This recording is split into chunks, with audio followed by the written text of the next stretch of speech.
House rules. Okay, yung cellular phones, paki-silent. Pero alam ko, since meron kayong mga buyers ngayon, so, paki-vibrate na lang. Okay, paki-vibrate para ready kayo sumagot. Tapos, huwag kayo mag-murmur. Huwag na kayo mag-ganun. Makinig na lang tayo.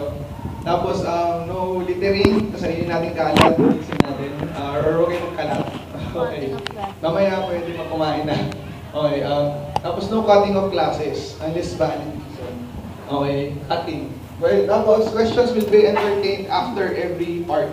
So merong some part ng CTS, then questions, then may engineering, then questions, then go so on and so forth. So next slide. Okay, company profile. Okay, yung ito, yan yung tatlong may-ari ng company. So hindi nyo pa sila nakikilala. Ito si Sir Luis Yu, si Sir Marin Martinez, siya yung CEO natin, si Sir JJ Atencio. So sila yung nagsimula ng 8990. Nagsimula pa sila dati nung maliit pa lang, tapos lumaki, hanggang sa ngayon na now, on behalf of the CEO, we're trying to say na welcome to the 8990 family. Okay, so next video we will show the slide that talks about 8990 na in summary para mas maintindihan nyo, especially sa mga taong first time magbenta for 8990. Thank you.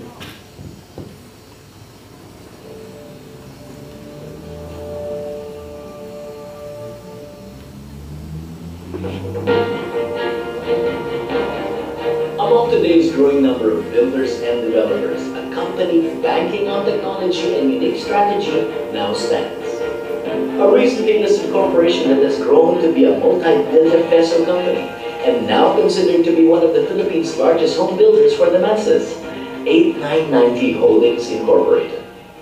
8990 is a publicly listed company devoted solely on mass housing. It all started 10 years ago when three friends came together because we shared in the same vision: provide solid, affordable, and accessible housing to the working class Filipino using mass housing as a vehicle to provide value to society and make the Philippine society a more stable and a more inclusive one.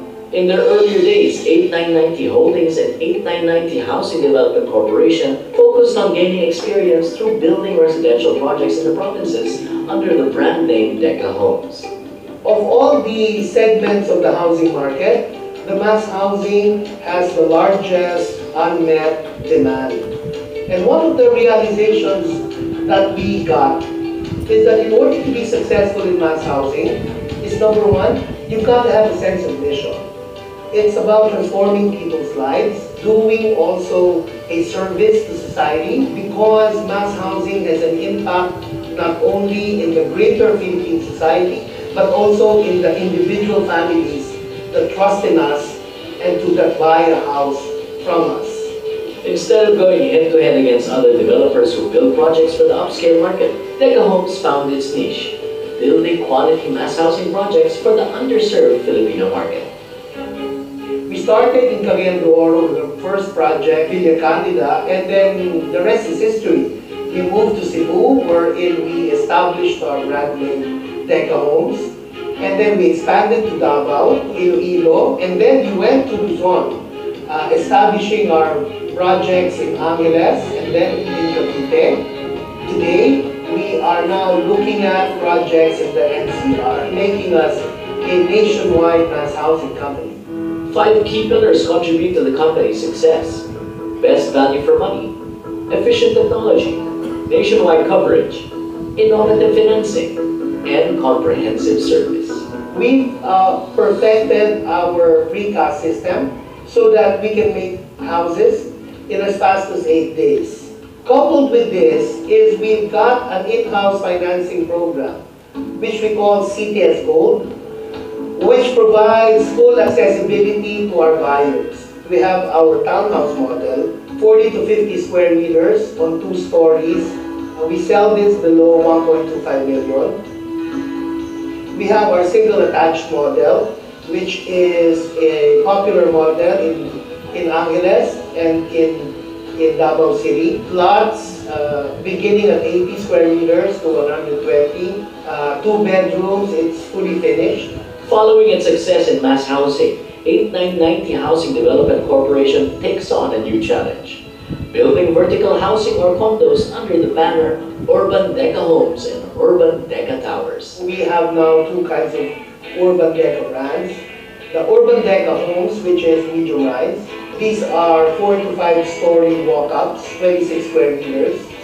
Our first project of this is in Mandaue, and it's been very successful, and we plan to replicate this in NCR, in the Muntinlupa area. The other model which is interesting for us is what we call our halfway house model, the Urban Deca Tower, which is our island. For the halfway house market, people who are already renting, converting that rental into a monthly amortization, making them asset owners as well. The growth has been phenomenal. Today, in 2014, we are now looking at least 7.8 billion in gross revenues, and we now have expanded to 10 projects. Before the year ends, we will be opening 4 or 5 more projects. We received the award from HLURP as the developer with the most number of licenses to sell for the period 2011 to 2013. We've also received last year the number 9 developer of Pag-ibig Fund. But this first semester of 2014, I am told that we have been already recognized as the number 1 Pag-ibig Fund developer. 8990 Holdings, it's an innovative company, coming out with a kind of new process for our engineering, a new kind of financial housing program. All these innovations actually provide synergy by which our company now has a platform for growth. Therefore, our investors would be happy to know that as we grow, so also is the stake of our investors in our company because we grow. With a well-crafted strategy rooted on understanding the lifestyle of a typical Filipino family, partnered with efficient services and a strong technology backbone, 8990 Development Corporation continues to grow phenomenally as a company while housing Filipino families for generations.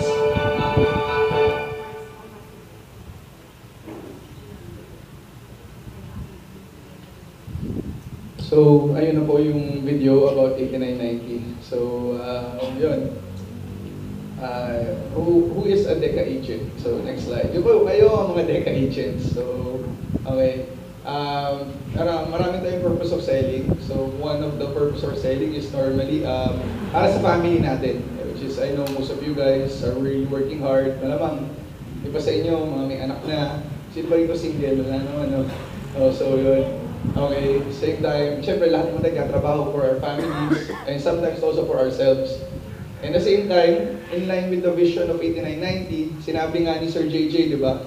It's not just about building houses, it's all about changing people's lives. Syempre, malaki na yung impact na nagagawa nyo sa isang tao na mabentahan nyo ng bahay. Kasi nga, alam naman natin, ang importante is meron kang bahay, meron kang susuot, saka meron kang makakain. Hindi pa nga kasama ang education pagdating dun sa mga sa Maslow's of hierarchy of needs. Kung meron kang mga kailangan sa buhay, hindi kasama yung education. So, pinaka-primary is house. Okay, next. Ayun lang. Next slide. Tuloy lang. Requirements for successful sales strategy. Okay, so basically, in-incorporate namin doon sa talk kasi merong belief yung boss namin na DBSP. So, ano ibig sabihin ng DBSP? So, basically, para maging successful agent ka, tulad ni Ronald, which is nanalo ng kotse last year, meron kang DBSP. So, ano yan? So, tayo with the letter D. D is, ibig sabihin yan, is desire. Desire. So, basically, meron kang willingness magbenta. Kaya nga, di ba? Desire na makatulong ka sa family mo, desire na makatulong ka sa ibang tao. So, doon tayo nagsisimula sa desire. Okay? So, kung wala tayong desire na magbebenta, paano na, di ba? Paano tayo makakabenta niyan? Which is also, hindi lang kami nagbe-benefit sa pagbebenta niyo sa amin, kayo naman din. Okay, next slide. So, believe. Siyempre, di ba, like every person, whether you're into kahit mga ang ginagawa mo sa buhay, basta meron kang tiwala sa sarili mo, kayang-kaya natin ma-achieve lahat. Pwede sa sports, di ba? Di ba dati sa Michael Jordan, di ba dati, hindi siya di ba,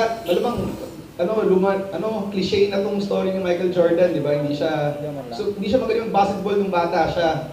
Pero naniwala siya sa sarili niya hanggang sa naging Michael Jordan na siya. So I think it's the same with you guys. Kung may tiwala kayo sa sarili nyo, na kaya nyo magbenta at kaya nyo makakuha ng at least 1 house per month or 1 sales per month, wala tayong problema doon. Okay, next. Self-management. Okay, like any other person, di ba? Araw-araw, kailangan natin manage yung sarili natin.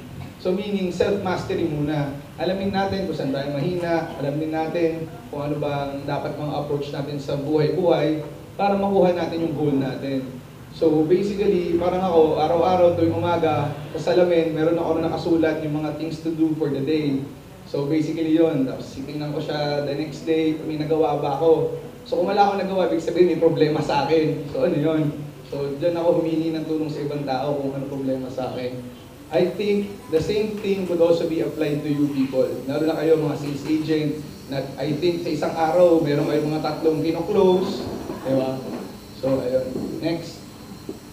Same time, people skills, which is, hindi ko na kailangan na-explain mabuti, pero I'm sure, since lahat naman kayo nakapagbenta na sa 89, nakapagbenta na sa 8990, nakapagbenta na sa ibang developer, pero I'm sure, it's more on people skills. Kasi may mga customer, di ba, na ang daming reklamo, kahit na-explain mo sa kanya mabuti, iba-iba pa rin. Pero at the same time, meron din mga customers na mababait, yung mga walang reklamo, yung okay, di ba? So ngayon, syempre, pag mabait yung customer, wala tayong problema dyan eh. Pero pag syempre masungit, yung mahirap intindihin, di ba? Diyan pumapasok yung people skills natin. So basically, huwag natin kalimutan. Ano yung first one? Desire. Ano yung pangalawa? Believe. Pangatlo, self-management. Pang-apat, people skills. Yan yung mga secret na tinuturo na hindi lang applicable sa inyo, applicable din sa amin at sa mga employees ng 8990. Okay, next. Okay, right conduct of an agent. Gusto lang i-reiterate to, I'm sure alam niyo naman to. First of all, alam niyo yung company. So basically, kung meron pa kayong mga tanong, nakita niyo yung video kanina, pwede namin kayo bigyan ng copy nun. Meron pa kayong mga USB dyan. So bigyan namin kayo ng copy. Dala ko ba laptop to? May topic na. Ayan. Si Mel, yung IT namin sa South. No, say hi, tayo si Mel. Yung looking guy sa likod ko, single. Anyways, yun. So, yun, meron kaming videos ng company na makakatulong sa inyo. So, paminsan, magagamit nyo rin siya sa pagbibenta. Kasi kunyari, maraming tanong si customer. Ma'am, sir, para mapadali ang usapan, nagmamadali din kayo. Ito po yung, kung ano yung 8990. So, meron kaming video for engineering, CTS Gold, saka sa quantitative collection sa in-house financing program. Ginagawa pa lang yung video about pag-ibig. Pero okay mag-alala, magkakaroon din yun. Which is, bibigyan namin sa inyo. Kasi kung wala kayong USB ngayon, pwede kayo pumunta sa office namin dyan, hanapin nyo lang ako, or si Danny. Yan, si Danny yan. Meron siyang copy ng video. Si Weng. Yan. Or si Cora. Yan, meron siyang copies ng mga video namin. So, kumuha lang kayo sa kanila. Kung wala pa silang copy, kumuha kayo sa akin. Okay. Tapos, syempre ito, for choose tayo sa mga fellow employees, fellow sales agent, fellow employees, di ba? Pati sa akin, sa inyo, maging courteous din tayo. Kasi una muna, kung masisigawan tayo, wala tayong matutunguhan. Alam ko naman, nagkakaroon ng problema, hindi naman nawawala ang problema pagdating sa benta. Pero huwag tayong magsigawan, mag-usap tayo ng mabuti. Kasi masimple naman ako kausap eh. Even though sinasabi na ibang tao, masungit ako dyan, mabait. Pero direct to the point naman, di ba? Diba? Kasi hindi naman ako sisigaw. Diba? So yun lang. Tapos, yun. Price list tsaka development plan. Okay. So basically, binibigyan namin kayo or binibigyan kayo ng mga nila-cute ng every week kung ano yung mga available for sale for the week. Tsaka ano yung mga matatapos na. Kasi alam niyo naman, mabilis kami gumawa ng bahay within a week. So, yan, binibigyan namin kayo lagi ng approved price list. Doon, paminsan-minsan, di ba nangyayari?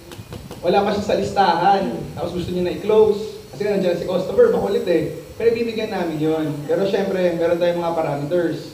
Diba? Tulad ng, meron namang letter of intent, kung gusto nyo talaga i-close yun, lalo na pag wala pa kami mga, di pa namin siya ina-open due to certain concerns. Diba? Tapos, okay, always be presentable. Now, when I'm looking at you guys, most of you guys, naka-polo, pantalon. Again, meron ng bagong rule na i-implement sa Ma'am Ann. Bawal magkaroon ng sales agent na may kasamang customer na papasok sa office na naka-shorts, chinelas, tsaka t-shirt. Always look presentable all the time. Okay? So, ngayon, nasasanay na lahat ng mga tao, hindi na pwede pumasok ng mga naka-shorts lang. Kasi, di ba, pangit yung tingnan, tsaka same time, it's also the way how you present yourself. Makikinig ba kayo sa akin kung naka-t-shirt lang ako dito, tsaka naka-chinelas, di ba? Hindi. So, yun, that was, yun, tsaka smile all the time. Presentable, keep on smiling. Lahat mo kayo naka-smile ngayon eh, so I don't think na masaya naman tayo lahat. Prompt in submission of the buyer's requirements. So, alam ko, ito yung pinakamahirap na part. Tama ba? Pangungulekta ng mga requirements sa buyers.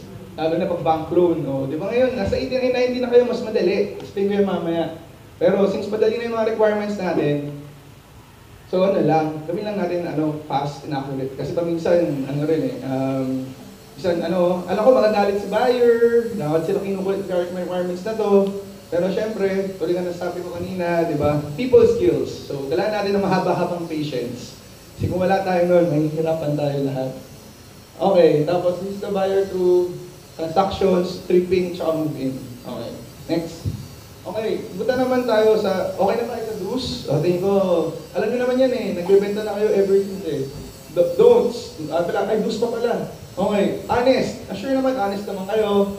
Quality buyers. Kasi naman natin quality buyers, I'm sure, paminsan paulit-ulit. Kasi di ba, kinausap niya na si customer.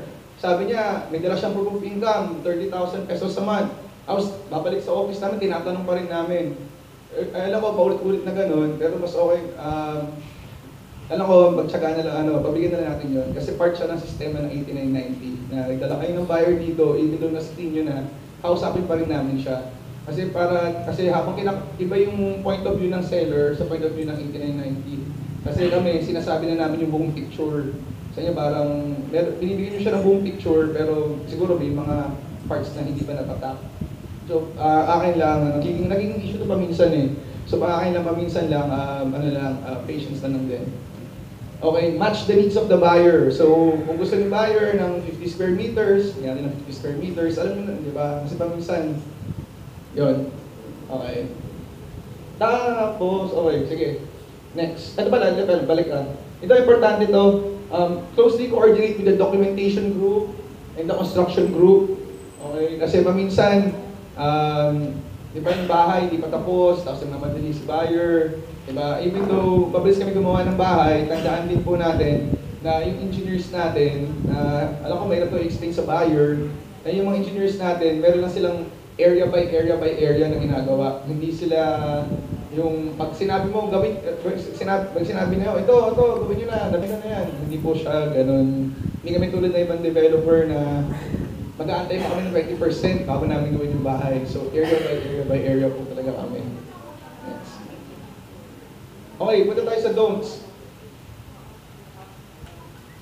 Okay. Okay, unable to explain what is 8990 to the buyer. I'm sure naman na hindi naman problema yon, di ba? So far, so good. Wala pa ako na-encounter na nagbibenta na hindi alam ang 8990. Kung may nangyari man yun, ibig sabihin hindi siya umandang buyer ng seller's orientation tulad nyo. Pero wala pa naman ako na-experience na gano'n. Okay, jumping from one agent, from one UM to another. Again, kung gusto nyo lumipat ng UM, humingi po kayo ng proper clearance from your respective UMs din. Tapos, commit to the buyers the impossible. Okay, again, ano yung mga imposible? Ulitin natin. Sir, matatapos na yung bahay nyo next week. Pero nung titiritin nyo, wala pang naka-erect ng mga bahay. So, yun, medyo mahirap yun. Huwag tayo mag-promise ng gano'n. Okay, even though ngayon nga, kaya namin gumawa ng bahay within a week, let us all keep in mind na meron ding marami ring factors na nangyayari sa engineering department. Okay, unable to inform the completion of requirements. Okay. Again, importante po yung documents po talaga. Yan po yung pinakakailangan namin bago namin i-close yung deal. Tsaka personal appearance of the buyer. Kasi kung wala po yun, mahirapan po talaga tayo at masasayang din po yung punta nyo sa site. Again, kung magkuklose po kayo ng benta, make sure na nandiyan po si buyer personally. Kasi hindi na kami nagkuklose ngayon na hindi nagpapakita si buyer. So please, alam ko, maminsan si buyer, makulit, na hindi na, pwede na yan. Hindi po talaga. Okay. Okay. Okay, next. Okay. Ano yung sales strategy ni 8990? So basically, ilang kayo dito? 43 people. What do we expect from you guys? We only want you guys to sell at least 1 unit a month. Masaya kami kung maka 2, mas masaya kami kung maka 3, mas masaya kami pag naka 4, 5, 6, 7, 8. Pero at least 1 unit a month. So ilang kayo rito? 40. Danny, ilang tao? Oh, 52. So basically, dapat mag-expect ako ng 52 sales by next week or within the month of February. Kasi di ba, 1 sale a month. Di ba? Hindi naman siya ganun kahirap, di ba? Right? Di ba, says, at least 1 sale a month. Yun lang yun. Tapos, imagine niyo kung every month, 52 kayo, every month, 50 sales. So in a year, ilan yan? 50, 1, 2, 8, 9, 10, 11. So meron tayo. Ha? 700, so ngayon, mga more than 600 sales a month para in a year. So they basically wala tayong problema doon, di ba? Kung magawa nila. At least 1 sale a month. We're not expecting more than, we're not expecting less. Di ba? Kasi nga, di ba? Inalagaan naman namin kayo. Same time, inalagaan naman din kayo ng mga UMs nyo, at mga brokers nyo. So, ilang hinihingi namin? At least 1 sale a month. Doable, di ba? Hindi ba? Di ba? Doable. Ba't wala sumasagot ng doable? Di ba doable? Yes, kayang-kaya niyo yun. Okay. Next. Okay, so basically, para ma-motivate kayo lalo magbenta, every December, meron tayong party. So, ano nangyayari sa party? Meron ba nakapunta dito ng party ilang December? Ilan? 1, 2, 3. Tatlo lang? Yung iba hindi naka-attend? 4. Uy, sayang. Okay, ito yung mga pictures. So, looking for year-end. Okay, bago tayo punta sa pictures. Okay, so basically, ano nangyayari dito is, for every... Okay, so basically, meron kami mga paraffle na kotse end of the year. 2 kotse yon. So yung red vehicle, or yon red, is equal to sales. So for every, kung meron ka na benta ngayon, tapos ang package price niya is 1.2 million, meron kang 12 raffle coupons. Tapos, yung blue naman is about compliance. Ay, white. Blue. Ano yung white? Compliance, white. So basically compliance, di ba? Kung naka-comply ka within 7 days, meron kang 1 ticket. Okay, next. Yung blue naman, yun. Nakabaliktad ako. I apologize. Okay, all tickets. Okay, ito yung blue card. Ito yung umarich natin yung total quota before the party. So mamaya ipe-present ko yung buong quota for the year. If ma-reach natin siya before ng Christmas party, 3 kotse ipaparapol. Okay, next slide. So ito nangyari. Okay, yan, si Reynold Verano, nanalo siya ng kotse. Tapos, next slide. Si Ronald, nanalo ng kotse, lasing na siya niyan. Sige, nakadami na siyang shot ng tequila. So, ano na pala mo? Sales or compliance? Hindi mo malala. Basta masaya ka lang nanalo siya ng kotse. Ayan. So, yun, si Ronald, isa yan. Meron niyang at least mga 7 sales a month. Tama ba? Tama ba? O, tama. Okay, yan. Okay, next. So, ito yung kotse. Ano ba yan? Innova. Yan. Next. Tapos, Sir Alan. Okay, wala si Sir Alan ngayon. So, pero anyways, ito, meron kami binibigay din ng awards regarding sa mga sales agent. For the year, same time, meron din siyang corresponding monetary value. Next. Yan yung mga awards namin. Next. Ito si Sir Alan Calibo. Okay, siya yung number 1 sa Davao. Tapos, yung team niya, meron din 600 sales a month. Kapag lumalaki yung company, siya rin lumalaki na. So, pwede natin siyang inspiration. Nung nagsimula siya dati, parang kayo lang, normal. Ngayon, meron na siyang Montero Sport, meron na siyang bahay sa parang Ayala Alabang Village sa Davao na worth 10 million. Tapos yan, marami na siyang kotse. So dreams do come true. We just have to work hard on it. Diba? So, again, lahat tayo dito, Luna Galia, and okay, cute, cute. Okay, ang quota nila cute for the year is 700 units. Total for the year is 28. 27 lang kinakomit kasi meron sila cute, meron silang spillover from last year. So, I think doable naman ng 700 per month. Diba? Ilan na tayo rito? 60. 60 times 60. Yun, calculator. 60 times 11. O, 660. O, cute. Magharap ka pa ng iba. Kung 40 sales. Di ba kaya? O, 1 sale a month. 1 sale a month. Okay? 60 na kayo dito. May lamang, meron pang mga late. So, I think di na kayo mahihirapan sa 700 na target ni LCG Group. Di ba? Monthly quota, 60 na pala kayo, monthly quota. O, kaya. More than na kayo dito eh. Okay. Next. 1 sale a month. Kung mga 2 kayo, walang problema. Ulitin mo lang, 1 sale a month. Tama ba? Old na ako, no? Ilang sales per month? 1 sale per month per agent. Per agent. Okay. Next. Okay. Ito yung, Danny. I wanna welcome Danny, my personal assistant sa office. So, kaming dalawa mag-explain itong CTS Gold. Please come here beside me. Okay.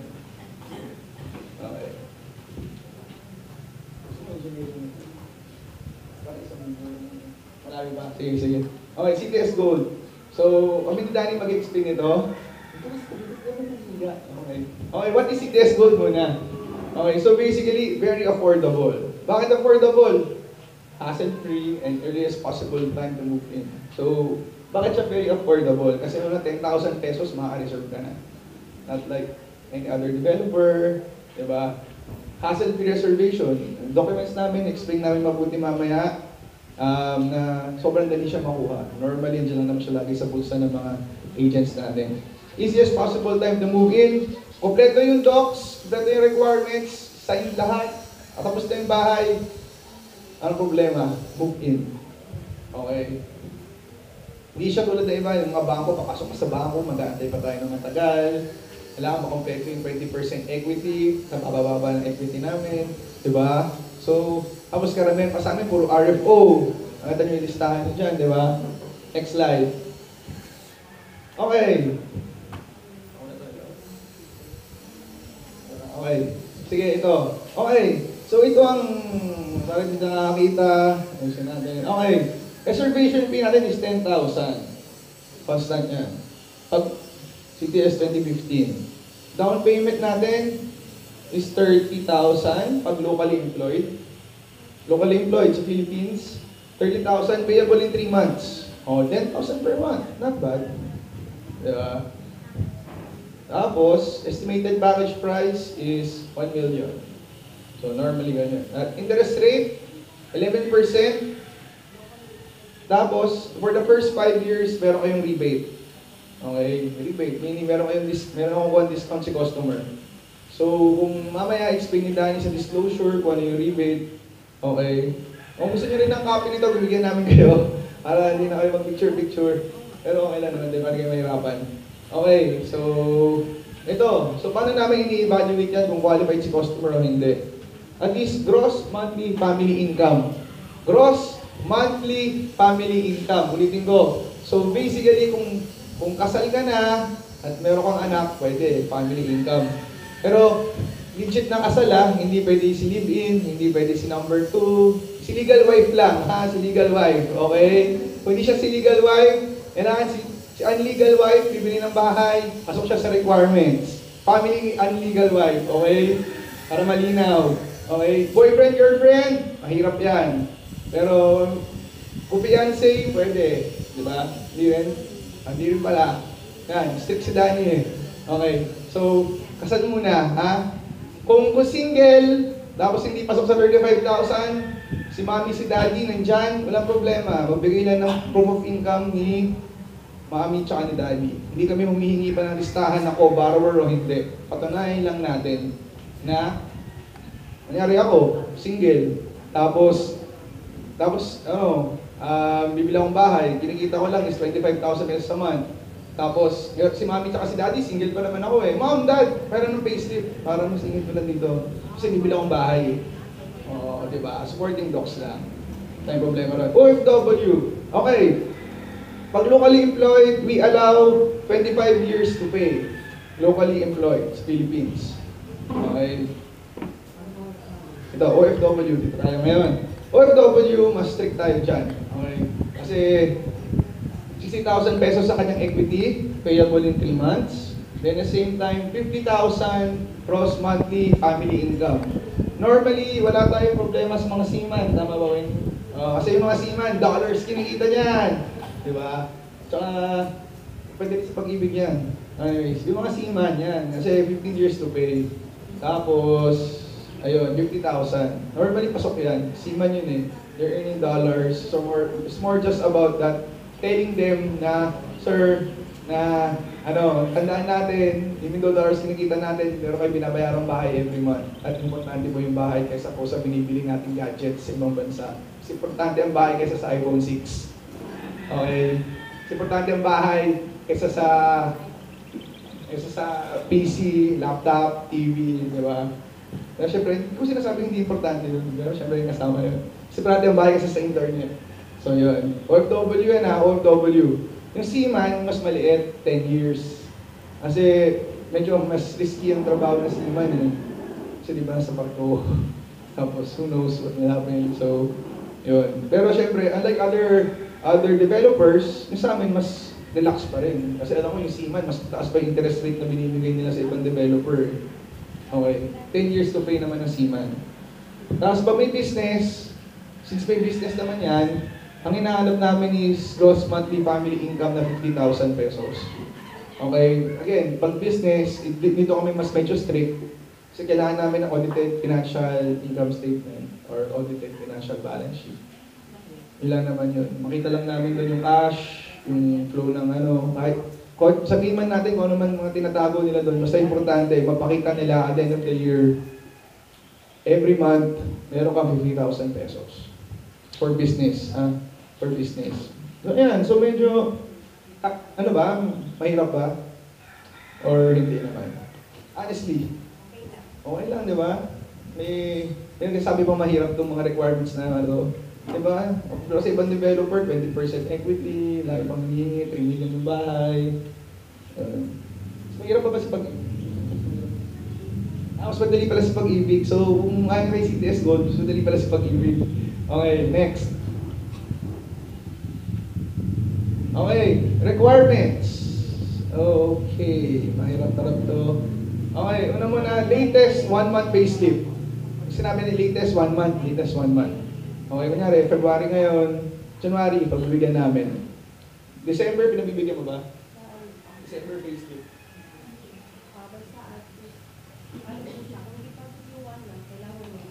Oh, yun. So, 1 month. Oh, yun. Si Pag-ibig, medyo mabait. Kasi Pag-ibig kasi 3 months yung validity ng payslip nila. So, yun. So, at least 1 month payslip. Now, certificate of employment or late. Ito. Tapos, yan. Actually, medyo mahirap to explain. So, ito. Yung constant na lang para sa lahat. Okay? 2 valid ID, government issued. Kung single, 2 valid IDs. Kung may asawa, 2 valid IDs din yung asawa. Okay? Importante din po ang birth certificate tsaka marriage certificate. Ba't po namin kailangan yon? Consistency of name. Okay? So, para consistent po yung birthday. Kasi naka-insure po yung mga buyers natin eh. Diba? Yun, iwasan na po natin yung mga problemang ganun. Naka-insure, so meaning sayang yung bahay niya. Diba? So, merong consistency lang talaga po yung kailangan ng birth certificate, tsaka IDs. Tapos, 1 by 1 ID photo. I-remind ko lang po, hindi na po kami tumatanggap ng mga Facebook pictures. Wala ganon. Wala ganyan. Dati po tumatanggap po kami. Long time ago na po yun. Hindi na po ngayon. So, at least, white background. Tapos, decent looking straight picture. Okay? So yun, hindi na pwede yung mga Facebook, yung mga selfie shots, hindi na rin pwede yun. Okay? So, tsaka ito po, pinaka-importante, one-on-one appearance of the buyer.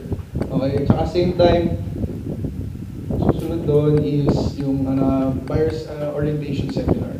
So parang yun po yung pinaka-importante para po naiintindihan po talaga ng buyer kung ano po yung pinapasok niya. Okay. Okay. Tapos po, ito po, medyo strict po kami dito. 1 week to comply. Ito po mga to. Lalo na po yung post-dated checks. 1 week to comply. Tapos kung meron pong, kunyari, meron pong pwede na po namin siya i-cancel. Lalo na kung meron pong ibang tao na gusto kumuha ng unit. Okay, 1 week to comply. Ang pinakamahirap lang naman po dito is PTCs. Tama ba? Kasi, ano ba mahirap dito? Valid IDs, marriage contract. Natanggap namin kahit Xerox. To follow na lang yung notarized marriage contract. Diba? Yung birth certificate, diba? Or valid passport, kung single. Ayan. Certificate of, yun, diba? Mahirap lang naman dito is PDCs, diba? So kung PDCs na lang talaga ang problema, usapin nyo na lang kami para makapag-adjust kami ng konti. Pero kung hindi lang PDCs ang problema, kunyari problema, orientation seminar, o sige, via Skype. Balik kami via Skype. Para at least na maka-attend siya ng buyer's orientation seminar. The buyer's orientation seminar namin is every Thursday and Saturday. Pero may mga special cases, ginagawa na namin siya ngayon halos araw-araw. Okay. So, sorry. Yung attorney in fact, or yung asawa nila. Asawa nila, pwede naman yun. Katanggap naman namin yun. Attorney in fact, asawa. Diba? Kasi pa tayo talaga itong seminar eh. Okay, next. Ito po yung mga documents na kailangan signan. Explain po yun ni Danny mamaya isa-isa. Next slide. Oh, Danny. Okay, si Danny Castulo. Siya yung mag-explain po ng mga documents natin na importante.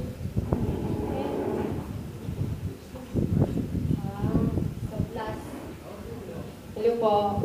Yung sa blast po, kailangan po fill up po siya lahat. Kung self-employed, lalo na sa contact numbers, kailangan po namin yun. Bigay na lang kayo. Kita na po ba? Ayan, kasi kayo nang ilit, nahirapan sila eh. Pwede pa lang okay. So ayan, kailangan po fill up po talaga. Tapos, sa baba, pababa naman po, ayan. Dito sa baba, kailangan po yung tuloy pa. Hindi na siya ayan. Ito, kailangan po nandiyan si gross salary. Kasi minsan, malagi ko pong na-encounter, wala po dito, tapos wala din pong term. So, kailangan po namin kasi ito. Tapos, pinakababa pa. Sa taas, sorry. Ayan. Tapos po, minsan, wala po talaga dito. So, hindi po namin alam ang information ni buyer. So, nahirapan po kami ingkol sa ARM yan. Ayan, tapos, sa susunod, wala pang mga firma. So, kailangan po, kung wala po talaga, NA na lang po. Wala po tayong iiwanan na blanco. Yun po yung mahalaga doon. Ha? Okay, kaya sa kasama po, page na siya. Tapos kung papapansin nyo po, balik mo na sa front. Okay. Dito sa civil status po, kung married po, kasi minsan may po tayong, married nga pero ayaw i-declare si wife or si husband. So kahit po sabihin natin ayaw i-declare, pero kailangan po namin kasi may NSO marriage certificate po. Married po talaga sila. Married po yung i-declare dito. Yan. So kung ayaw mo po ilagay dyan, pero dapat po nandito pa rin po siya. Although doon sa sign, sa mga dokumento, pwede pong single. May dagdag lang po na dokumento na pipirmahan. Yun po yung affidavit of undertaking para po maging single yung sign. So next. Ayan, yung likod. Minsan po kasi single si buyer, pero nag-sign doon sa spouse, hindi po sa dapat principal. Double check na lang po doon kayo po, mga agent po. Tapos, dapat consistent po yung sign. Kasi po hindi po namin, ibabalik po namin pag hindi po consistent yung sign po. Okay? Kasi dokumento yun, lalo sa CTS, bahay po kasi na-applyan natin. Okay na siya, sir? Saan ba naman? Deca Homes Guidelines. Ganon din po. Deca Homes Guidelines. Ano po yung sunod? Deca Homes Guidelines. Bago po sa Deca Homes Guideline, after ng buyer's undertaking, meron po tayong pipirmahan. Buyer's entry sheet, certificate of attendance, at saka yung kanina, Deca Homes Guideline, option agreement, certificate of acceptance, at deed of restriction, deed of reconvenience, contract to sell. Tapos may dinagdag po kaming dalawa para sa dokumento. Yung po yung general power of attorney and deed of assumption. Yun po yung lahat ng napapaloob sa mother folder natin pag pinipirmahan po ni buyer.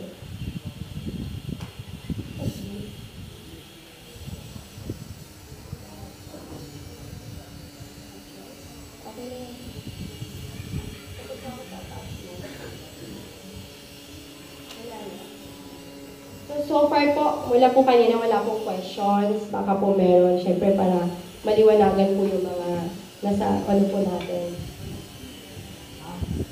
Ano po?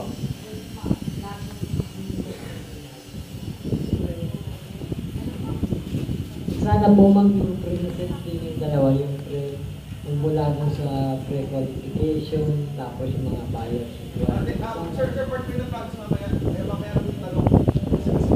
Parang yung reformat na ginagawa.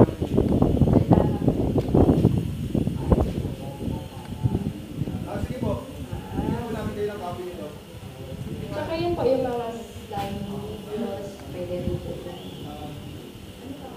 Sulat naman po kayo ng email nyo. Email namin sa inyo itong mga kopyang to. Kung hindi man USB. Pero kung gusto nyo po ng hard copy, mamaya na po. May tanong ba po tayo? Mamaya na po yung mga tanong. Para sabay-sabay na po tayo kasi po, ano yung presentation. Kasi po, nawawala rin po yung trail of thought. Thank you.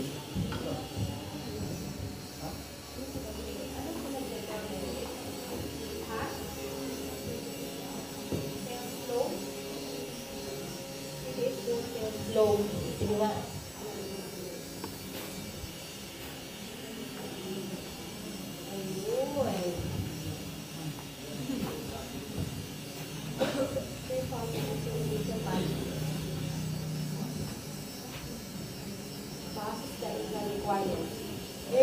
Manggagaling muna yung sa unit manager. Okay, reservation, passes the income requirement. Okay, normally nasinin nyo na siya, pero syempre dadaan pa rin siya sa amin. Si Danny, isa siya sa mga kasama na nagbe-verify ng customer. So kaya kailangan namin ng proof of income. Okay, kanina ko ba sinasabi yun dito tayo sisimula? Proof of income. Tapos, pays the reservation fee.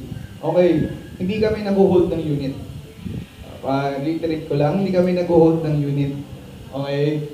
So, tapos, di ba? So, kung talagang gusto na kunin sana, inform nyo na sa buyer bago sila pumunta ng site, okay, na meron na sila pambayad ng reservation fee. Okay? Uli, yung pag-ibig, magpe-present sila mamaya, pag pag-ibig kami, mas mababa reservation fee niya, 5,000 pesos. Okay? Pero yung ito yung importante, magbayad ng reservation fee. Tsaka pumasa siya sa CPS Gold Documentation Requirement. So, at least may ID, may proof of income pagdating dito. Hindi pwede sasabihin lang sa amin, 25,000, 30,000 or something ako. Di ba? Okay, next. Lot verification. So, ayan. So, nakausap nyo na si buyer. Di ba? Dinala nyo na sa site. Dinala nyo na sa marketing office dyan. Okay. Ngayon, tatanungin natin kung ano yung mga available lots. Diba? So, verify natin kung open pa siya for sale or hindi. Kasi nga, diba, meron kaming mga priority units. So, pare-paresan naman yan. Nakaiba lang kung corner or hindi. Kung pwede lang gawin kong corner lahat ng mga bahay, gagawin kong corner lahat ng mga bahay. Hindi diba? Alam ko, lahat nila gusto corner, diba? Kung pwede ko lang gawin yun. Okay, next. Tapos, yan. So yun, after ng transaction na yun, i-encode namin yung pangalan ng buyer sa ERM namin, sa aming program. Then, nabibigyan kayo ng reservation code na galing sa cashier. Hindi pa ito implemented ngayon, kasi nagkaroon pa lang kami nag-automate. Pero normally nangyayari, dadalhin si buyer, titingnan kung available yung lot. Normally, yung ginagawa ng mga dito, tinitripping niya, di ba, kung saan-saang areas. Bago nyo, okay, ito Block 7. May mapa naman po kayo dyan eh. Tinitipin nyo na, di ba? Tapos dadalhin nyo sa office namin, tatanungin nyo kung alin doon yung mga open. Tapos pipili na lang po si buyer. Tapos po, pupunta sa cashier, mag-reserve, babalik sa amin, babalik sa marketing office para magbigay ng resibo.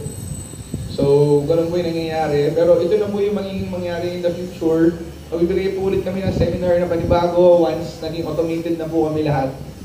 Okay. Next. Okay, documentation approval. Okay, so basically, sila Danny yung mag-a-approve or mag-disapprove kung okay ba siya sa loan or hindi.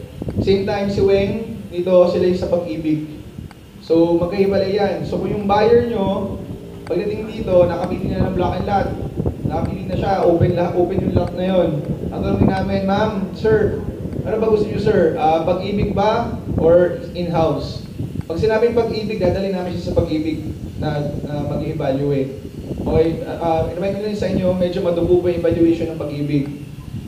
Kasi po, talagang meron lang tayong prescribed loan sa pag-ibig. Ang kinagandahan po ni pag-ibig, which is explained later, is mas mababa po yung kanyang interest rate kumpara sa in-house. Okay? Tapos, yun. Tapos normally, pag hindi po talaga siya pwede sa pag-ibig, pwede naman po siya mag-in-house. Okay? So, tapos, sa documentation manager, kung approve, reserve. Kung hindi approve, pwede mag-comply na lang. Normally, yung mga kino-comply niyan is other proof of income. Pag in-house, medyo relax kami doon. So kahit sabihin nga natin, kunyari, 35,000, 30,000 yung dala niya, ipasa na lang niya in the future. Or else, hindi namin siya ma-take out. Okay? Or para may consider as deal. Okay, next. Reservation payment. Next. Okay. Okay, so basically, pag sumasal ng reserve tayo, meron tayong OR number. Yung OR number, yung po yung copy ng buyer. Yung malamang alam na po natin to na importante po sa kanila yon. Then, yun po yung kanila parang receipt na sinasabi na sila lang po may-ari ng block and lot. Tapos, yung po ay binibigay po yung OR number na sales slip and there's the folder that you have to type for reservation. So, once po na-reserve, yung folder po ni buyer, kay 8990 na po yun. Hindi na po namin pwede ibalik sa inyo yun or ibalik po kay buyer. Okay, so basically yung laman ng folder, nag-reserve kayo ngayon, nag-sign na ng loan docs, nag-sign na po ng nagdalang IDs, may dalang proof of income, etc. Sa amin na po yung folder na yun. Hindi po namin ibabalik po sa inyo or kay buyer. Okay, next. Okay, so basically once na-reserve yung na-reserve yung unit, so once na-reserve na, automatically i-cruise na po siya ng system or ng sales coordinator po namin. So yung tatanungin nyo po ron is basically si Ria. Ito po siya sa marketing office. Pagpasok nyo doon, siya ibaba is pinaka-harap, sa pinaka-left. Pag nakaharap nyo sa kanya, sa right. So yung pinaka-unang babae makikita nyo ron. Dati po si Danny yun, pero hindi pa po namin ngayon yung mga posisyon. So si Ria na. Okay. Next. Next. CDS sales flow. Okay, next. Okay. So, okay, bago po tayo pumunta sa pag-ibig, okay, so tapos na po tayo sa CTS. May mga tanong ba po tayo? Questions regarding CTS na medyo hindi nyo naintindihan or malabo or basta nagko-confuse po sa inyo. So, ulit ko na lang, magkano reservation fee pag in-house? Kano? 10,000 pesos. Tapos, ilang years to pay pag locally employed? 25. Tapos, pag OFW, 15. Tapos, pag seaman, 10. Tapos, magkano yung gross monthly family income ng locally employed? 35. Tapos, ilang sales per agent per month? 1. Okay. Okay, sige, lipat tayo sa construction muna. Susunod po is video regarding construction. So, kung meron po kayong tanong sa construction, wala po kasi engineer po namin ngayon, pero madali lang po itindihin to. Okay.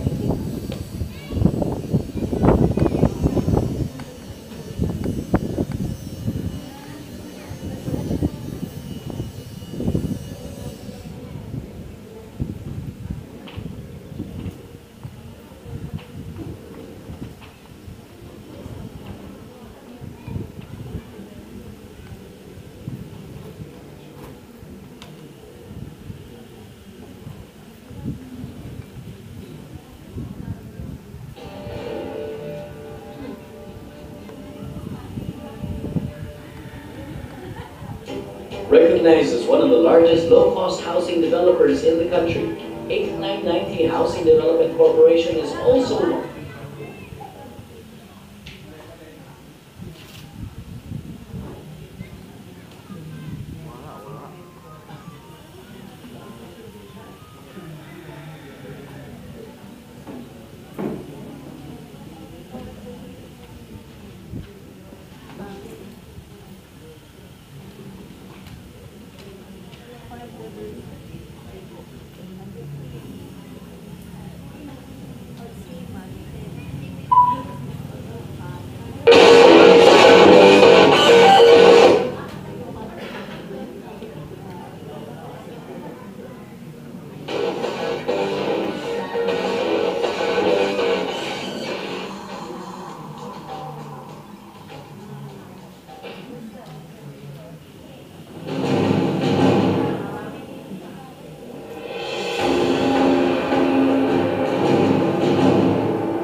Housing Development Corporation is a leading property developer in the Philippines that specializes in low-cost housing yet unequal in quality. For over 20 years, 8990 Housing Development Corporation has developed decades in providing decent shelter in the Philippines.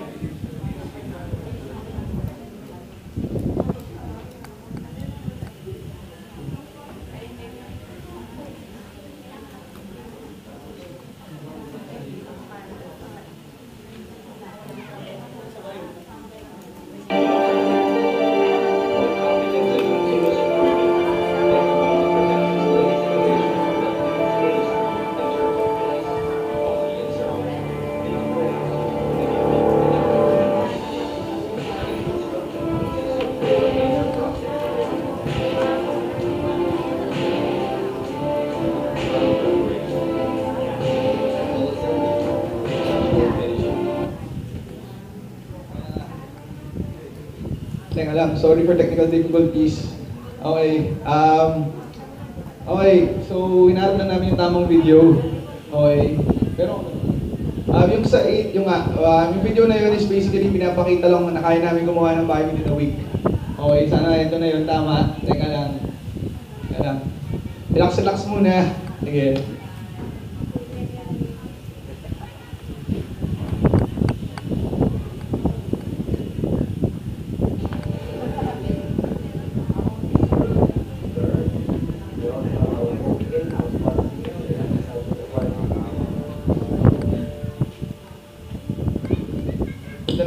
Ito na po yung video. Recognized as one of the largest low-cost housing developers in the country, 8990 Housing Development Corporation is also one.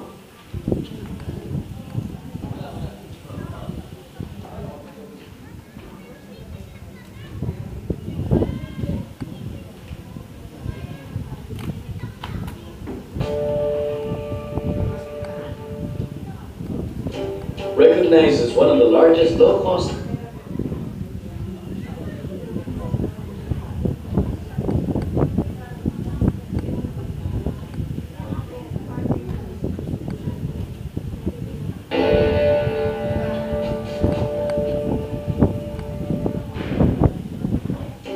Recognized as one of the largest low-cost housing developers in the country, 8990 Housing Development Corporation is also widely known for delivering houses of strength and quality in just a matter of days. Knowing that home construction usually takes at least a couple of months, you might wonder, how do they do it? Well, today we are going to find out. We came to a meat market. our buyers need to move into the new increments as fast as they can, converting themselves into primary homeowners or asset owners. Therefore, the faster that we're able to move our buyers into their houses, the better for the business and the better for our market. That's always been a challenge for us. Harnessing innovation to cut costs and speed up construction, 8990 Housing Development Corporation, through its brand Deca Homes, implements the use of precast construction technology. This technology makes use of prefabricated slabs instead of the conventional concrete cinder block. We've been using precast technology ever since we started 8990 Holdings. And in fact, we've been using it even before, throughout the 10 years of Deca Homes. We've tweaked this technology in accordance to what our market, we think, demands, the realities of the market in terms of the supply of the raw materials. There are many advantages to the precast system. The first is economies of scale. We can actually build more units, and as we build more units, I realize that the average cost actually goes down. I'm able now to reserve our mass housing prices as I grow and build more units. The second advantage of precast is that the quality standards are actually built or seen in the factory setting. And therefore, if I'm able to standardize my processes, I also see that the quality of my panels becomes standardized as well. The third advantage of precast is replicability. I can actually do the same thing in many other areas of the country, regardless of things like weather or manpower excess. Our walls can withstand 3,000 pounds per square inch. We have quality engineers that make sure that the specifications of the project are strictly followed. We also have our own in-house quality engineers, aside from the quality engineers of the contractors, that also inspect prior to construction, during construction, and after construction. The process of our precast construction basically has 4 stages. These are ground preparation, casting, panel assembly, and finishing. Ground preparation and casting starts together. It is where we construct the foundation of the house, which includes the footing, the slabs, and the septic tank. When ground preparation is ongoing in the site, there is actually a casting area, controlled environment, where we fabricate the panels. The precast slabs are manufactured in a controlled casting environment. This makes mixing, placing, and curing a whole lot faster. The quality of each slab is closely checked, ensuring the product's maximum quality and having wastage considerably reduced. After a day of casting, we normally wait for 22 hours of curing. So after curing within the panels, we transport it to the site, and it is where panel assembly begins. So after assembly, the touching and finishing process begins. It's actually the patching of the blackout, the painting, the ceiling work, the roofing work, the installation of the tiles. Through the precast system technology, Deca Homes single-story attached units can be built in as fast as 8 to 10 days. And an additional of only 10 more days for the 2-story houses with long units. The use of the precast system allows us to standardize our selling prices of our units so that we maintain our prices at low cost levels without sacrificing quality, without sacrificing speed, and without sacrificing the choice of materials and its accessibility. Therefore, we can look forward to Deca Homes as maintaining its price leadership in mass housing, but offering better and better products as we move on and open up new projects all over the country. We've gotten a glimpse of how strong and successful an 8990 Housing Development Corporation project can be when a truly efficient company learns to utilize the right technology. As we watch them soar to even greater heights, trailblazing new innovations will not surprise those who watch the company closely. With innovation and excellence, a established strong pillar that has and always will be deeply rooted in the company's success.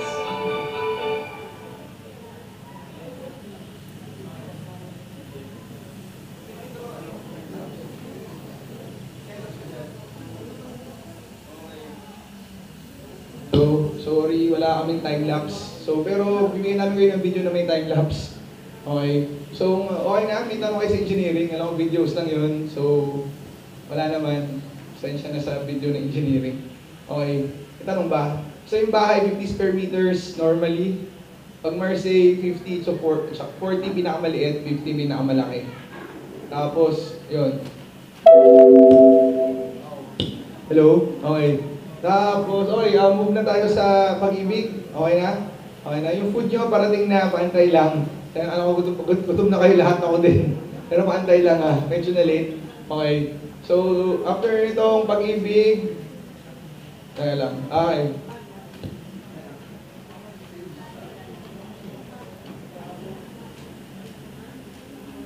Pag-ibig muna, pag-ibig. Okay, sige. I-present you si Wing, isa sa mga account officer regarding sa pag-ibig. Isa rin siya sa nag-evaluate kung okay yung customer niyo for pag-ibig or hindi. Okay, so ito to.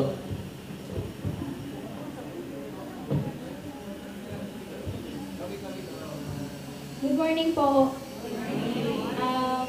Si Weng Bulaga po sa documentation.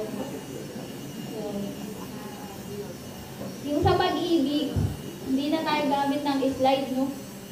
Mas maganda yung ano lang. So yung window natin kay pag-ibig, window 1 siya, pero hindi siya CTS na annotation lang na may 2 years. Yung naririnig nyo na after 2 years may transfer ng title.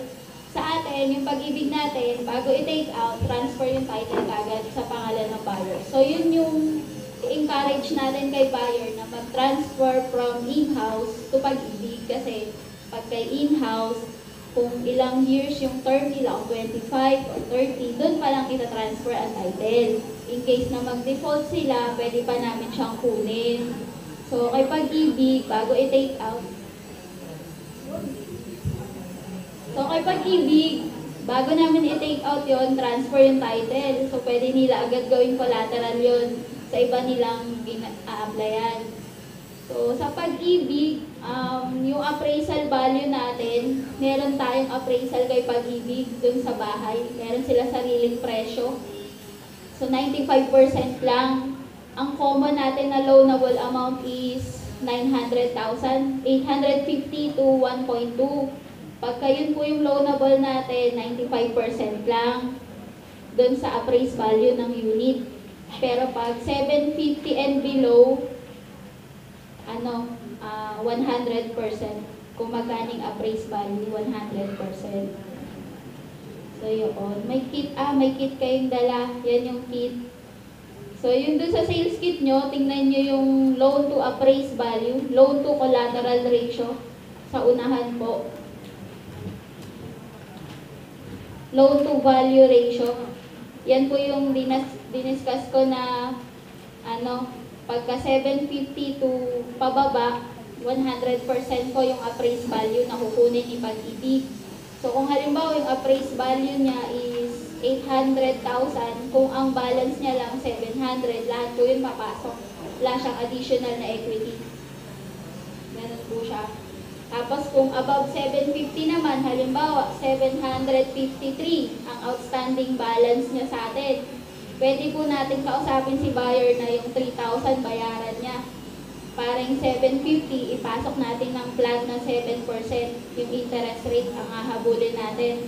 Kasi pag 753, 8.5 na siya. Yun po. Oo. Basta window 1 po tayo. Hindi po tayo, wala po tayong pag-uusapan na with buy bank or without, hindi tayo kasali doon. Kasi REM nga siya, transfer yung title. So after nilang ma-take out, after mabayaran ni pag-ibig si 8990, wala na kaming kay buyer. Mamaya na. Tapos, ayun nga, pagka window 1 tayo, 90 days upon filing. 90 days upon filing dahil pag na-approve ni pag-ibig yung buyer, i-transfer namin yung title. Hindi kami magta-transfer ng title nang hindi sila approve. Hindi kami pwedeng magsabay. So minsan yung 90 days, naglalapse kami. Kasi ang kausap natin is, ang katransact natin na iba yung BIR, RD, yung munisipyo. So minsan ang private, walang holidays. Government may holiday. So, yun lang, yung 90 days, minamaximize namin. Yan siya. Tapos, bigla kasi ito eh. Sagot lang ako talaga. Sige po, ang Pag-ibig natin, Calamba branch tayo. Medyo malayo dito.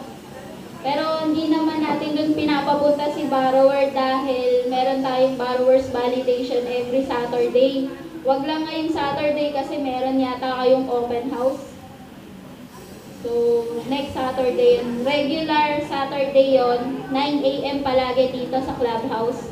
Kasama namin yung representative ni Pag-ibig. So, yun siya, ma'am. Punta tayo dun sa requirements, ma'am. Meron kayong checklist.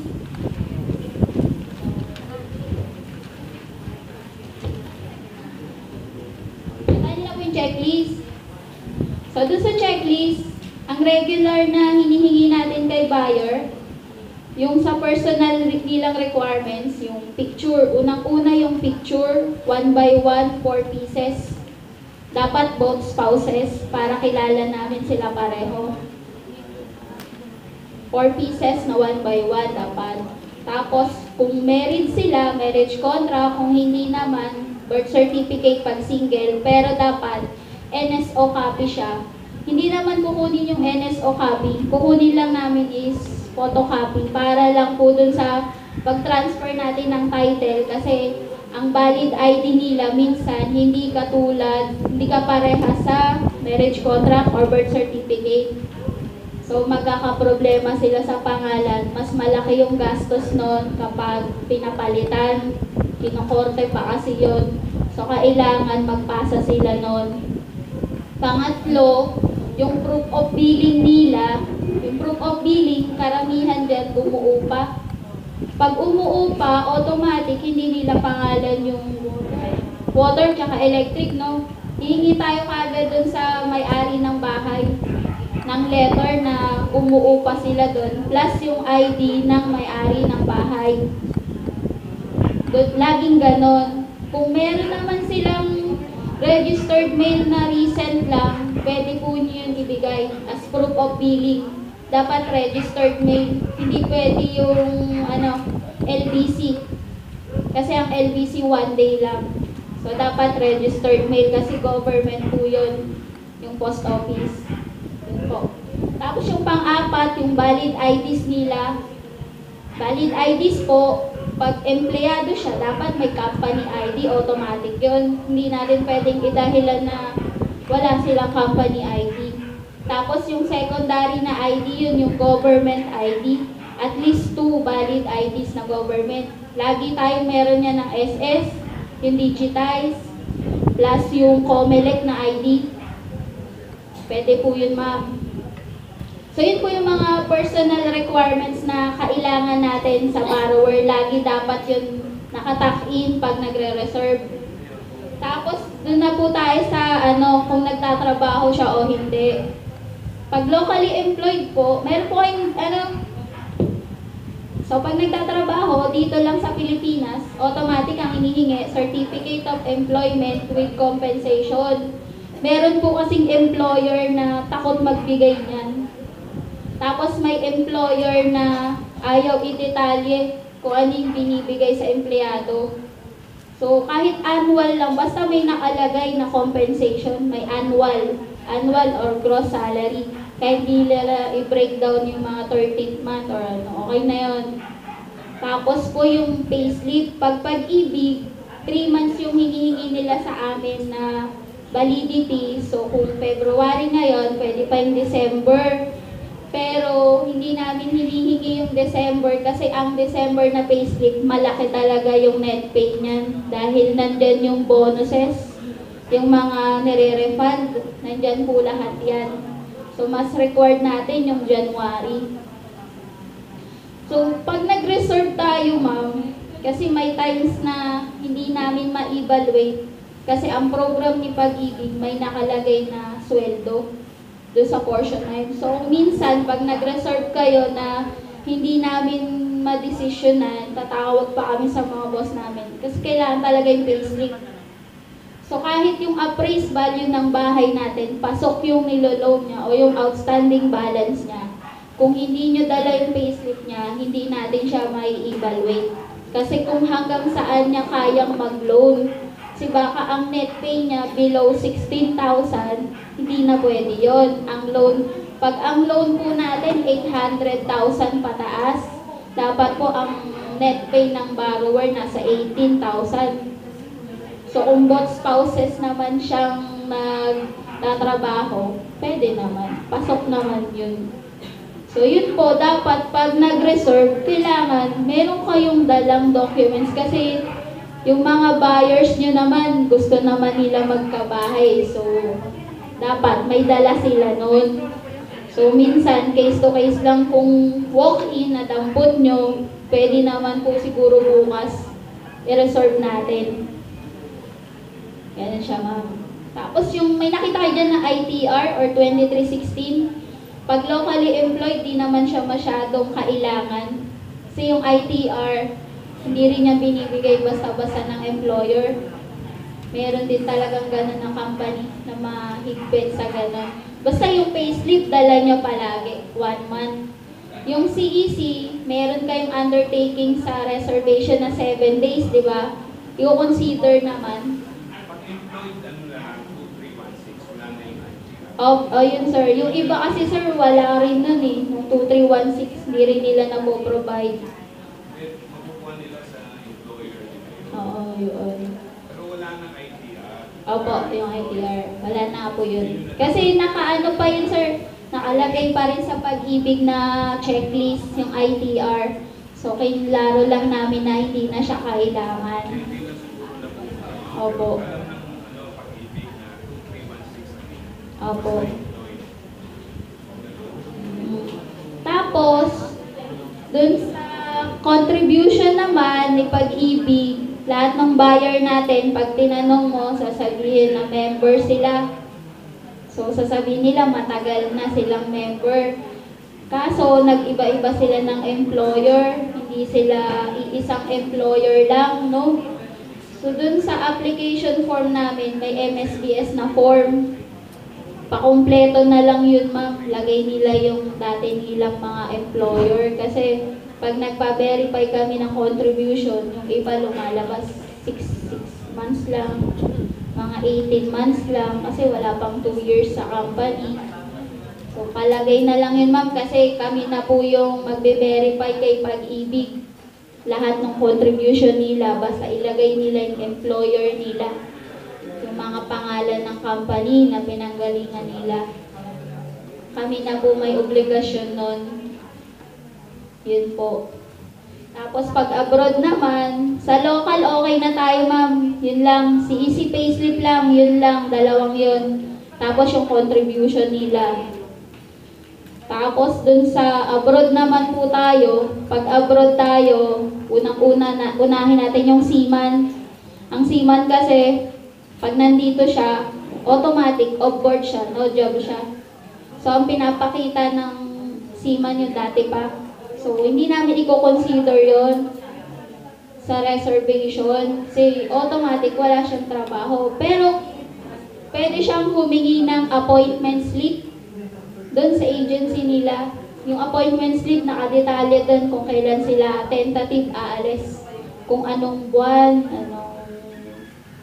anong taon. Kasi ang seaman, either 3 months na bakasyon or 2 months bakasyon. Pag kailangan 1 month, alis na sila. So yun po, dapat meron sila nun palagi. Yung contract. Pag Saudi naman, pag mga Saudi, meron po tayong contract na nakalagay doon, term of contract nakalagay unlimited. Pag unlimited, okay na yun, ma'am. Ibigay nila lang yung Xerox ng visa, ng entry, tsaka exit nila. Meron na kasi po yan pagka unlimited. Pag bakasyon sila, meron na rin yung ticket, pabalik. Meron na po yan. So, isasama natin yun sa pagpasa. Yun, ma'am. Tapos yung passport nila. Automatic po, pagka abroad yung mga buyer natin, walang contribution yan. Dahil sila po yung nagbabayad personally. Pag Saudi, pag Seaman, merong agency na nagdideduct automatic ng Pag-ibig. Madalang lang yung Seaman na hindi binabayaran ng Pag-ibig nila. Sila yung nagbabayad. Pero pag Saudi, automatic po yun. Tayo yung magpapamember. So kasama po yun dun sa 7 days namin na compliance, dun sa undertaking nila sa reservation, na dapat makapagbigay sila nun. So i-consider naman namin yun, ma'am.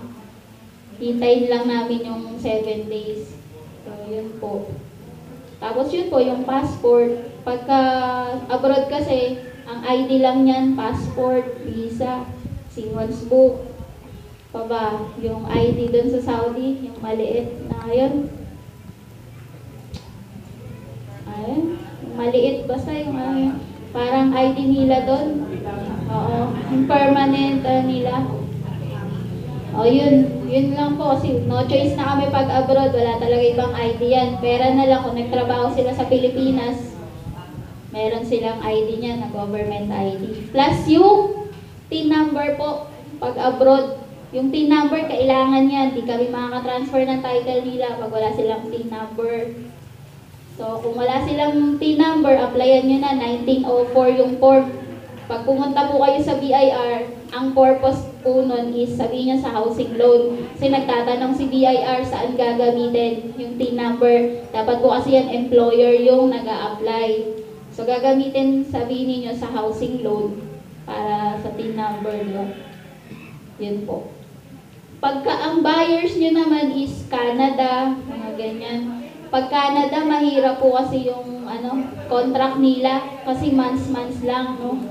Basta po maayos lang yung pagka-email tsaka pagka-scan ng nila, kontrata galing dun sa TrueNet lang din kasi sila, di ba, yung mga contract nila. Kailangan lang po malinaw para mabasa po dun ni Pag-ibig yung nila, sweldo. Wala po kasi yung Tapos yun po, yung permanent working visa nila pag Canada. Kasi pag Canada ka, na yun, nandun na yun, di ba? Forever na sila doon. Tapos yun po, yung membership, yun ma'am. Ang medyo mahirap dito, yung business. Pagka yung nakuha nating mga buyer, business po. So, pag business, dapat meron yun yung hinihingi ni Pag-ibig, yung ITR. Kailangan talaga yung ITR. Hindi pwedeng wala. Kasi yung ITR, kakabit niya yung FS, yung financial statement. Ngayon, kung bago lang yung business niya, 1 taon pa lang, proof of payment lang, wala pang FS yun. Pero kung ang business niya is 2.5 years na or magti 3 years na, i-require na po ni Pag-ibig yung FS, yung financial statement. Pinapagawa po yun sa mga accountant kung may kakilala sila. Required po talaga yun. So pag business yung nakuha nating borrower, automatic, i-in-house na lang natin para hindi komplikado. Ganun po siya. Kasi kung ipipilit natin siya kay Pag-ibig, kung mahigpit kami, mas mahigpit pa sila pag business. Mahigpit po talaga sila. Hindi kami doon makalusot pag business. Kailangan talaga nila ng FS. So, yun ma'am. Tapos pagdating dun sa sweldo po, yung sweldo nga, pag locally employed siya, pag 750 below ang outstanding balance ng buyer niyo, kung naka-reserve na, ililipat lang sa Pag-ibig. Pag 750 below, dapat po ang income niya nasa 16,000. Pero ang term doon, 25 years. Kasi pag sinabi nilang 10 years lang, kung ang sweldo mo 16 lang, hindi po pwede. Kailangan i-maximize natin. So, yun po. Tapos, pagka naman 800,000 to 1.2 ang loan natin, ang sahod niya dapat nasa 20 to 25,000 yung hinihingi ni Pag-ibig na net disposable income. So, yun po. Depende lang kung 2 yung anak, 3 anak. Sila na yung mag-decide kung i-risk pa nila kasi wala nang matira sa kanila. So, yun po. Tapos, yun nga, yung sa interest rate, kaya ini-encourage natin sila na mag-transfer na sa Pag-ibig. Yung interest rate po kasi natin, 11%. So, medyo malaki siya. Plus, medyo mas mahigpit siya dahil hawak kayo ng developer, pagka-developer po, pag may arrears ka, talagang babayaran mo lahat kung anong outstanding balance. Pero hindi naman natin sinasabi na sobrang maluwag si Pag-ibig. Kaya lang si Pag-ibig, syempre, meron yan, ano na yan sila, malaking, ano na sila, institution. So meron, alam naman natin po yun pare-pareho na si Pag-ibig napapakiusapan. So yun po, taka yun nga, yung title nila, transfer agad sa kanila. Yun na lang po yung encourage nyo para ilipat natin sila. Pero kung reservation pa lang, Pag-ibig na, mas madali po. Basta kompleto lang. Yun nga. May tanong po kayo?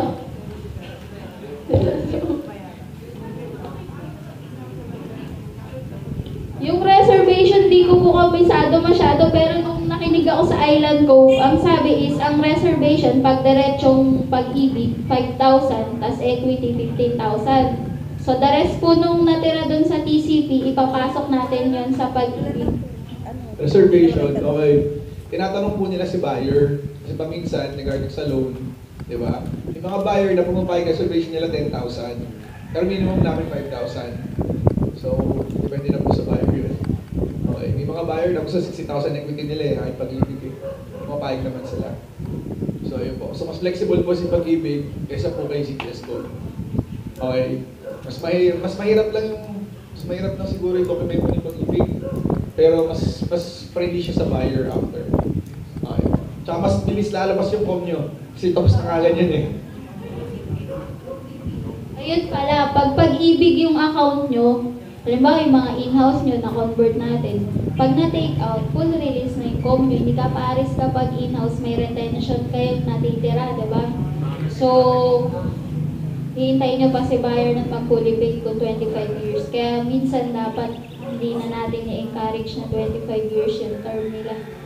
So, sobrang tagal na po nun pag in-house, hindi talaga siya advisable. Ang maximum, kung doon po sa market natin titignan, ang maximum na loanable ng in-house ay ng term ng in-house, 15 years lang. So, yun po. Turnover ng ano ma'am, ng unit. Ang unit ma'am, pag nagpag-ibig tayo, hindi namin yan i-deliver ng hindi kompleto. Kasi ini-inspect po yan ni Pag-ibig. So kung Pag-ibig yung account niya, kami po yung may obligasyon dun sa engineering namin na ano siya, kompleto dapat. Yung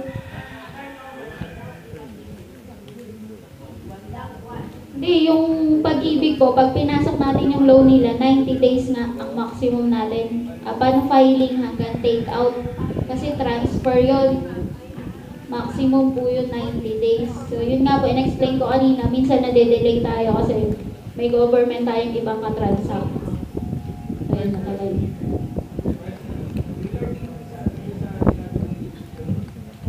Ano sir?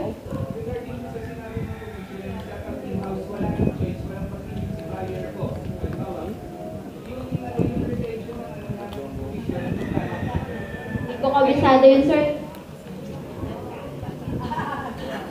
Ano po sir? Maulit po. No choice na si buyer kasi hindi siya gusto niya talaga si project, wala silang Pag-ibig na ginawa siya. Ang kwento ko sa retention ng commission, ilang percent? Yung sa commission po, kasi po yung sa commission po, okay. Sa commission po, mayroon po kayong unit manager. So sila po yung, regarding po yun sa pinag-usapan niyo po ng unit manager niyo. Pero ang process po namin sa commission ay i-explain ko po mamaya. Okay? So, kasi Pag-ibig po kasi, once na take out, bibigyan na kami ng pera ni Pag-ibig. So, i-release na po. Upon request po ng unit manager sa amin ng commission, ilalabas na po namin kagad yun. Pero po kasi po, pag in-house, ang problema po natin sa in-house, staggered. So basically, magbayad siya ngayon ng reservation fee, then magbayad ng equity. Paunti-unti po yung release po natin dun eh. Kasi po, habang nagbabayad si buyer, naglalabas naman po kami ng home, pero staggered po, mabagal. Pero ang maganda naman po doon, is every month, sigurado, once upon take out, meron kayong nakuha pera. Pero kaysa kay Pag-ibig na one time, big time, malaking pera nga. Kasi di ba, alam niyo yung dilema, pag may marami kang pera ngayon, bigla mauubos na lang kaagad. Parang gano'n. So, yun po, yun yung pinagkaiba nun. Naintindihan niyo ba ako, sir? Hindi? Oo. Ano, ang retention kasi sinabi niya kasi 25 years to pay after malinis saka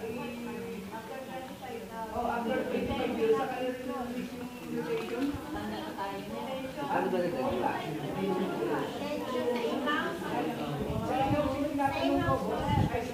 Hindi, okay, nagkagulo. Kaya ako nagulat eh. 25 years after 25 years After 25 milyonaryo ka na.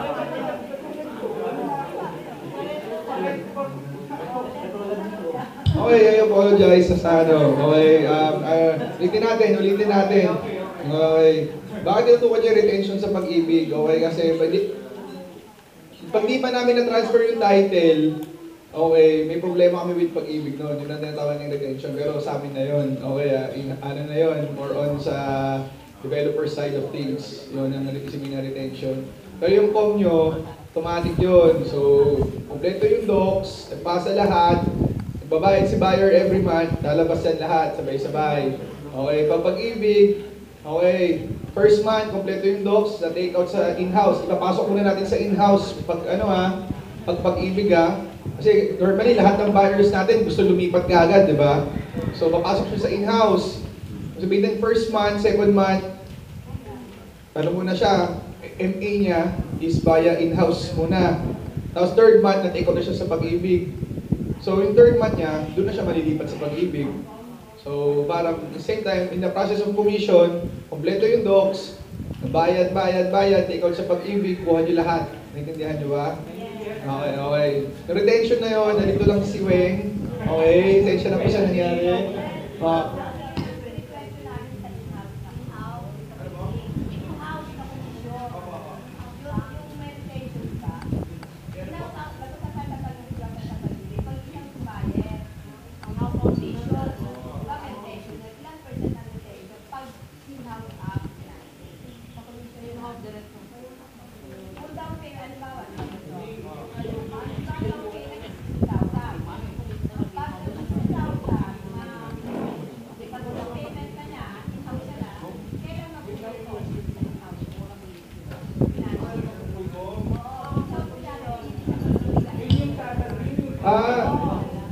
Basta every time nagbabayad si buyer. O sabihin natin, kunyari lang, sabihin nito, kunyari, ang price is 100,000. Kunyari lang, ang commission mo is 5%, kunyari lang ha. O, so ano ang 5% ng 100,000? 5,000, you have 50. Okay, nag-reserve na yun, kompleto docs. O, labas 10,000, labas natin yung 10. Okay, matitira pa dyan, may 40 pa, require ng equity, labas yan, lahat yan, labas. Basta nagbabayad si buyer.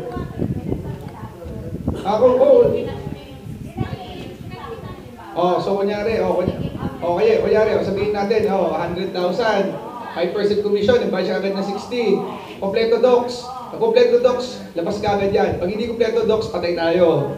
Okay, sige. Okay, hindi kami naglalabas ng TOM, ng walang docs. Diba? Kaya importante po yung mga PDC. Ulitin ko po ha. Importante po yung PDC. Okay? Okay, so, kasi may mga iba nagreklamo sa komisyon hindi naman kompleto yung docs. Diba? Ilinawin ko lang po. Okay? Kompleto po yung docs. Kasama po doon yung PDC. Okay? Yung PDC natin sa dulo may GC. Okay? Okay, sige. Ano po tanong? Quiet please, quiet. May kontrata. As in, notaryado. Pag-ibig in-house. Pwede sa in-house. OFW. So, entertainer sa Japan. Okay. Willing ba siya sa ilang... How many years ba ang OFW? 15. Willing ba siya sa 15 years? Okay lang. So may kontrata Hintay tayo dyan. Pag-usapan na lang natin yan. Hintay natin yung passbook or others. Basta, kasi yung in-house, mas flexible siya sometimes. Okay, sometimes, not all the time. Okay, may mga napapansin kami mga tagilid pa minsan eh. Okay, sige.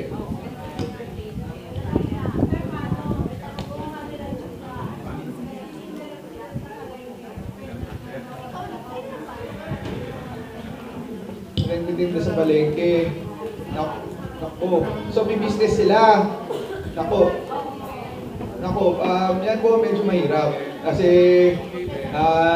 yung mga kanyang pong cases, guys, yung mga cases na may business, na walang mga, may ipapakita mga dokumento, yan ay subject to approval ng matataas. So, bibring up namin yan. Okay. Pero kahit maaari, maghanap po tayo ng mga customers na meron na pong mga dokumento para hindi po kayo mahirapan. Okay. Ano pa po tanong?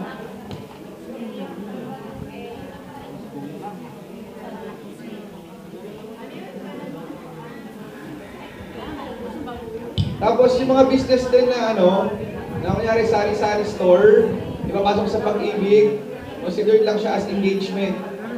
Okay? May tanong pa ho? Wala na? Okay, question. Paano sir pag halimbawa, nag-reserve ng November nag-reserve, take out din siya ng November na, okay na. Kailan yung initial na? Okay. Paulit, nag-reserve November, November, tapos take out din siya ng November. Okay, tapos, nag-take na rin ng November. okay, sige.